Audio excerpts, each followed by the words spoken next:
On this week's episode, I'm going to answer why my layout has been down and not running, some of the new changes that have happened to it, and some great new additions to the layout that were added over the past 2 weeks. I look forward to showing you all.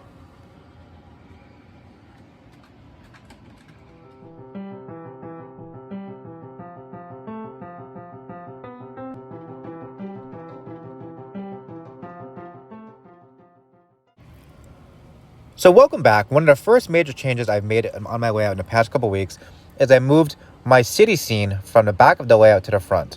I did a complete switch and I moved all my suburban houses and my farm to the back of the layout, which is what you're seeing now.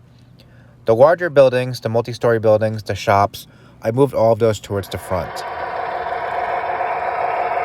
Whereas the majority of everyone seeing my layout sees the front of it and not so much the back, I wanted it to be more of a city scene in the front that would get a more pivotal experience upon seeing it. Along with all of that, I've been doing quite a lot of scenery work. I've added many trees to the layout. I've also added 2 steel arches to the layout for the second tier upper level. I'm creating an L train experience because I've recently purchased a premier BMT subway set from the Train Doctor in Tinton Falls, New Jersey. This set is absolutely gorgeous, and I plan on putting it into trolley mode where it goes just back and forth. It is attached to a loop, but I have switches coming off that loop that's going to lead into a station on both sides.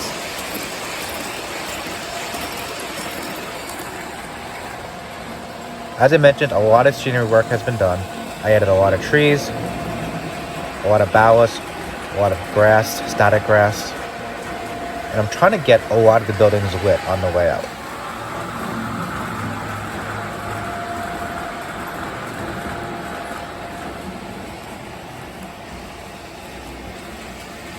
Here we can see some more scenery, the steel arches.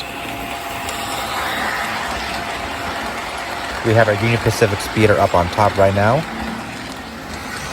And there's the BMT set that I recently purchased. The set is absolutely gorgeous. To my understanding, this set resembles the BMT set from the 1930s. BMT, if you don't know by the way, stands for Brooklyn Manhattan Transit. A little out of character being next to an elevated train, but we do have the River Street Rambler from Savannah, Georgia running by.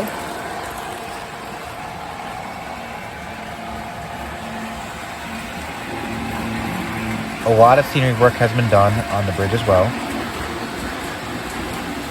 Now the pillars on the back side of the layout, where the farm area is, many of those are going to be changed. The entire back of the layout is going to be switched to guardrails on the upper tier.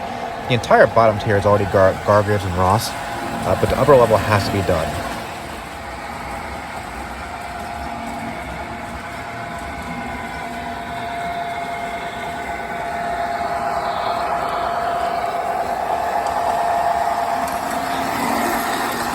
So we did add some ballast as well as scenery rock and some static grass to the top of the arch layout to kind of give it an aged look, like it hasn't been well maintained.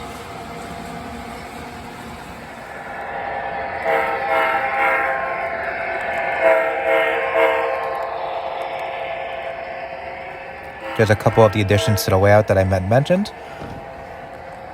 The New York Central car with the auto racks inside, for the auto chassis, as well as another New York Central double plug car, and then the Union Pacific Challenger box car. Up top, you may have saw, I have a Union Pacific R50B that was also recently added, as well as the Conrail crane and tender.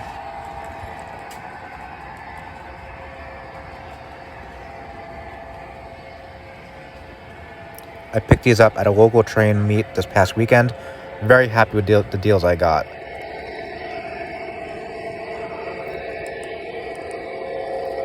Here we are taking a little bit of a ride down the layout, courtesy of the switcher, the River Street Rambler.